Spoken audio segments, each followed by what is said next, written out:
Mana navbatdagi Aristonga kelganmiz, surpriz. Dadadadang, yana shu ahvolda, yana shunaqa qilib ketishgan. Уже necha marta shunaqa to'g'ri kelyapti. Buni nima qilamiz endi? Mana bunda payjini olamizda kesib tashlashga to'g'ri keladi. Mana shu yerdan mana shunday kesib tashlaymiz buni, shunday uzilib. Olmasa olmaydi buni. Mana.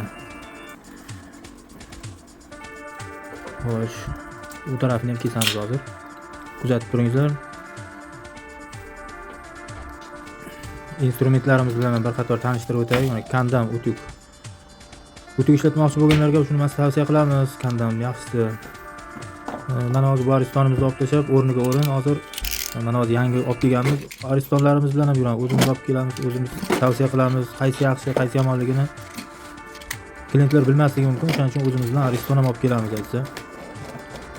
Bu kesilmaydi, pichoq o'tmas bo'lib qolmaydi. Keyin kesamiz buni. Mana bu yerda mana zapas penlarimiz turadi. Har xilidan xohlagan aristonga bor. Mana sumkamizda magniy anod deydi. Hozir mana magniy anodlar turi bilan 10 ta, 15 talar. O'zi avtomat kabellar bor, obratni klapanlar bor, hammasi bor, turi bilan bor hozir sumkamizda. Hozir endi yangisini o'rnatamiz.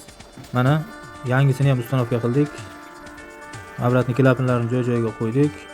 Mana bunday qilib gaz ishlankasini ishlatishni tavsiya qilaman. Baquvvatroq nisbatan. Ichi nержавейка bo'ladi, mana yechib olishga ham qulay.